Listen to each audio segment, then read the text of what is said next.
Senator Samson Cherangei is now taking his jokes too far. On Sunday last week, he said that former President Uhuru Kenyatta is using or he is funding Raila Amolo Odinga's rallies so that he can continue fighting President William Samoei Ruto or to intimidate him. Ladies and gentlemen, this did not end, and yesterday Samson Cherangei said that former President Uhuru Kenyatta security should be withdrawn, all government vehicles he has should be taken, and he must pay tax. Not only Uhuru Kenyatta, Raila Amolo Odinga included. Ladies and gentlemen, my name is Dalmas. Subscribe to my channel if you are here for the first time, and if you are always my returning subscribers, thank you very much for always coming back to support the content of this channel. This fights because of you guys, and I don't take it for granted. So ladies and gentlemen, if this is the way Kenya Kwanza is going to do their own things, then it means they are going to fail in the first 5 years in their government. Why am I saying so?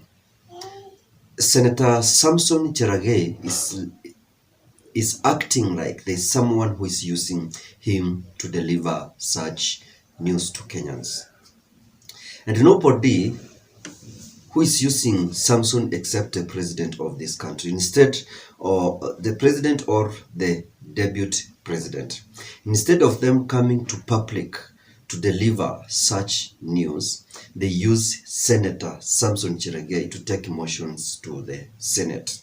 And you know very well that if they take this serious, it will happen.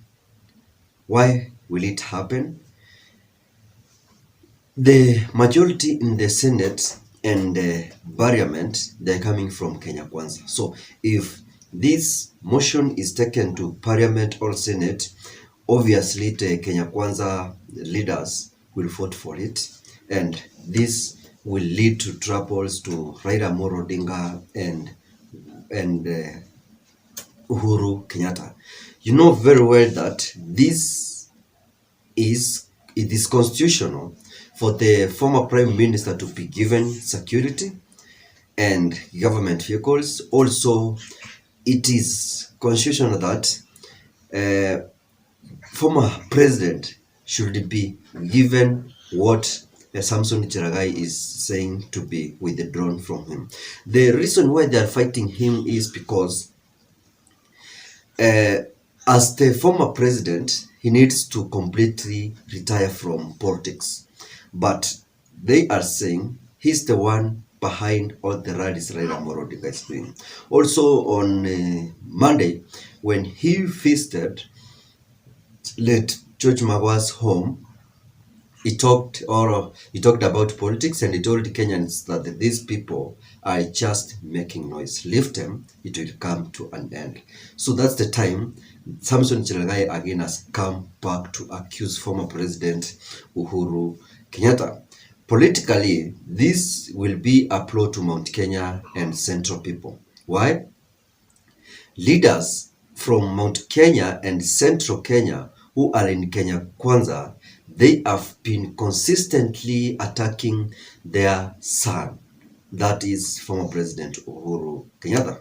These people were elected in Kenya Kwanza, but once they differed with Uhuru Kenyatta, they parted and formed Kenya Kwanza, parted and formed UDA party. That's where they were voted from in Kenya Kwanza. So if those leaders will stop attacking former President Uhuru Kenyatta, Samson Cherangei will respect the president, the former president, and William Samoei Ruto also will stop talking about Uhuru Kenyatta. But if your people are the one who are leading to attack you and accuse you, then they will open ways for other tribes to start doing the same. So if they stop, then respect will be shown. Politically, as I've said, this will be one way of Kenya Kwanza failing in their government. You can see every weekend, if Raila Amolo Odinga is going to demonstrate, they will be attacking Raila Amolo Odinga and Uhuru Kenyatta. They will be forgetting what they told the Kenyans to implement them, and that's how they are going to fail. And the politics will continue for the next 5 years. That's why I say sometimes politics is very interesting. If you don't take it serious, it will put you down as a leader. So politics, you must take it serious and know what you are addressing at specific time. So ladies and gentlemen, I want to leave this short clip here for Samson Cherangei, where he was talking about Uhuru Kenyatta and Raila Amolo Odinga, that security, government cars and other benefits the government is giving them should be withdrawn. This is Kenya Kwanza that is using tax to rule this country. So they must also try to take away what the former president and the former prime minister has. You know very well that these people were saying that the former president was mistreating them. Now it seems like they are doing revenge, and doing revenge will cost them. Ladies and gentlemen, if you haven't subscribed, remember to subscribe and turn on the notification bell. Enjoy watching this video up to should be recalled as a peace envoy in DRC, because he is associating himself with the people who do not recognize the government of Kenya. So which confidence does he have to lead the peace role in DRC Congo peace efforts? And therefore, the third option, which I have petitioned the president both in private and I have written to him, is also that under the law, when you retire as the president, you are given some government support like vehicles, security, and money, and the office. So since, if you saw the president yesterday, is still active in politics, he's not retired.